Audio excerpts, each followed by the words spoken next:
Kona 2019, παγκόσμιο πρωτάθλημα Ironman και ένας από τους καλεσμένους του swimbikeRun.gr είναι ο Graig Alexander. Greg, good morning. Good morning. What a nice surprise to have you with a Greek t-shirt. Yes, well, I thought because I was doing an interview for you, it would be the kind and polite thing to do. That's a very nice surprise for us, and to be honest, today it's our first anniversary for our birthday. So happy birthday, happy first birthday. To be honest, I never expected that after 1 year of our launch of the website of swimbikeRun.gr, we have such a great interview with a legend of the sport. Yeah, well, it's my pleasure. I'm happy to see you guys here. I hear that, you know, the sport of triathlon, it's growing all over the world. Obviously, it's growing in Greece, but it's global now. It's a global sport, so I'm happy to be on your website. If I'd known it was your birthday, I would have brought some cake. Maybe later on the day. Yeah. So you have also a Greek guy in your training team. Yeah, Steve Mandis. He's the thoroughbred in our stable. We're pinning all our hopes on Steve for Saturday. He's going to be flying the Greek flag and the Sansigo flag very proudly. Sansigo is our coaching business, and yeah, no, we've been working with Steve for a little while. One of my coaches, Frank, looks after Steve's training, and we're excited to watch him on Saturday and support him on his journey.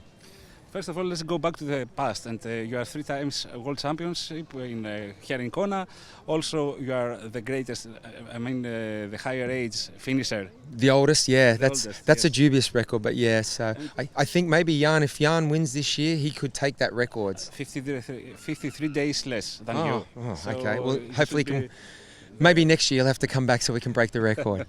And twice Ironman 70.3 World Championship.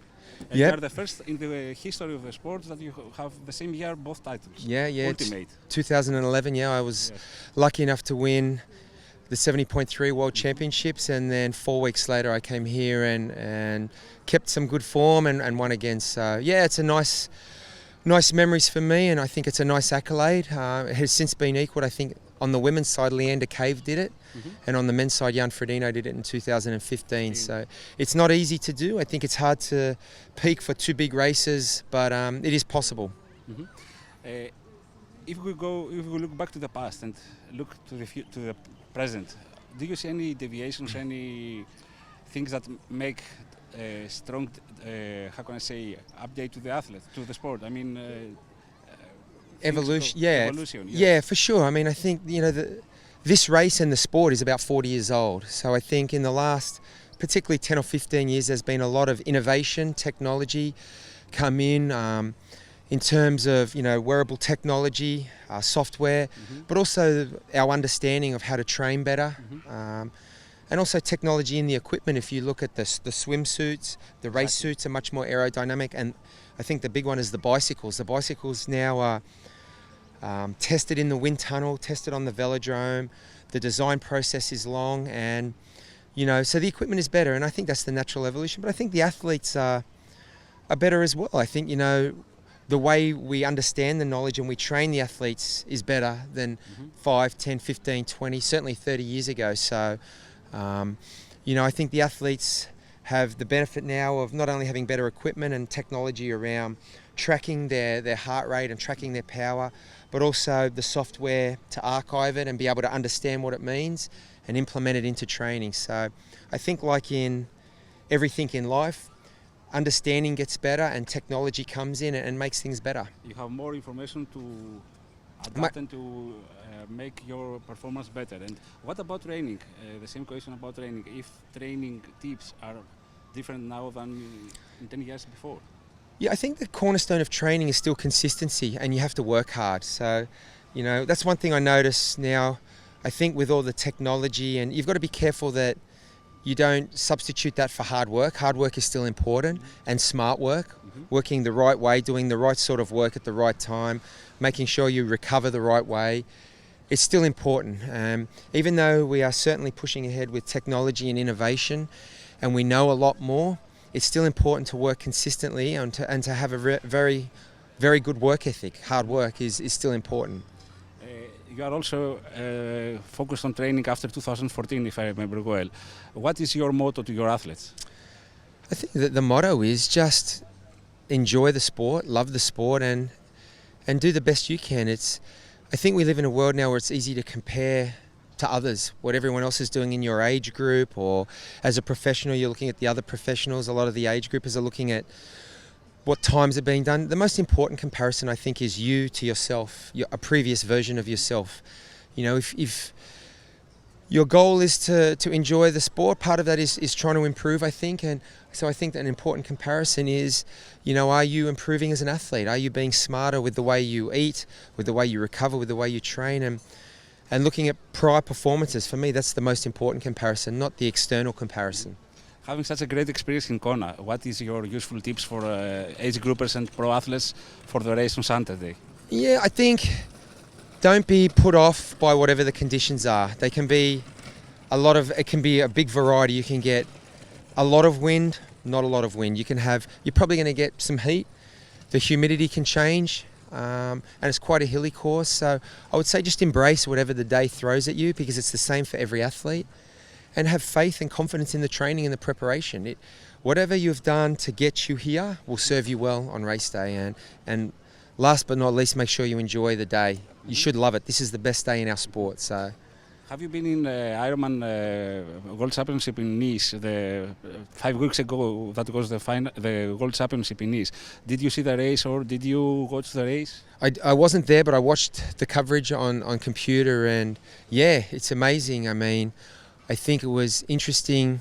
The course, you know, every course is different and suits different athletes, but it was a sensational race to watch for the men and the ladies. I think very competitive, and you know, interestingly, I think we can look at that for this race. You know, Daniela Reif, I think we saw some very, very strong form.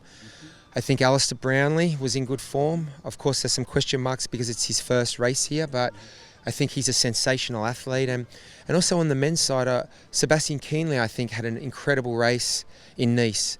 So I think best running session. Yeah, so I think that means for here that's a very good sign. So yeah, I think you can look at that race. It's a standalone world championship, but also it's interesting to look how the form will translate here. And yeah, I think Danny looked great, but so did Lucy Charles. And I think we're going to see some competitive races here on Saturday as well. On Nice, we saw a great level of European triathlon. Do you agree with this? Yeah, well, I mean, I think triathlon has always been strong in Europe. You know, when I first started in the sport in the 1990s, the two major circuits were Europe or North America. And I raced in Europe for 3 or 4 years. I think it's always been strong. I think you only need to look at the results at a lot of the world championships now. There's a lot of Europeans in the top 5 and the top 10. So I think the sport, as we said, it's truly global now. But Europe has always been one of the powerhouses and has a strong base there and a strong foundation in the sport. And yeah, the European athletes are certainly doing well, but they've always done well. It's always been a real powerhouse for the sport in Europe. And what about Pacific area division? It's more humidity, more tough climate conditions? Certainly different conditions. Yeah, in Asia there's a lot of humidity. But the sport's probably, apart from Australia and New Zealand, I think Asia is one of the really fast exploding areas, like China, the Philippines, Thailand. So that's one of the areas that's really exploding. Australia and New Zealand have always had a long history and a good history in the sport. But yeah, the conditions are a little different there. Asia's hot and humid, so typically the athletes who race well there race well at a race like this because the conditions are quite similar. And you're still racing. 2009 you have some podium races, positions. Yeah, in 7.3. Yeah, I still race the 70.3s. I've done 5 earlier this year and was lucky enough to snag 3 victories, so must have picked the races that nobody was at. With great performance in a running session. Yeah. What is the secret? What is the secret? The secret is there's no secret. You just got to work hard and work smart. And you know, I've been doing the sport a long time now, so I have a big foundation of fitness, and I don't have to train as much. I think as you get older, you lose a little bit of speed and strength. So you know, maybe you put your focus in that area, focus on the speed and the strength. And yeah, I do it more for the love now. Of course, I had a long career racing for world championships, and I still am very competitive. When I get on a start line, I want to race to my best, and I train very hard. So yeah, I mean, I don't know, I think the key for me is now and it's always been the same, I just try and focus on all 3 disciplines. I didn't want to be just a good runner or just a good swimmer. I think you want to be strong in all the disciplines, and that's a good mindset to carry into the sport. How to be continuous competitive as you are now in this year and have also podium races in the future? I hope so, yeah. I mean, well, we're at the end of the year now. My plan is to train and race again, at least at the start of next year. So I'll be 47 next year. Maybe I'll race in age group. I hear the 45 to 49 age group's a little soft, so maybe I can pick my battles a little smarter next year.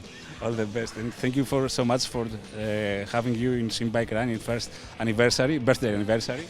Happy birthday. Thank you so much. Let's go and have some cake. And good success to all of your athletes racing on Kona on Saturday morning. Thank you very much. Thank you.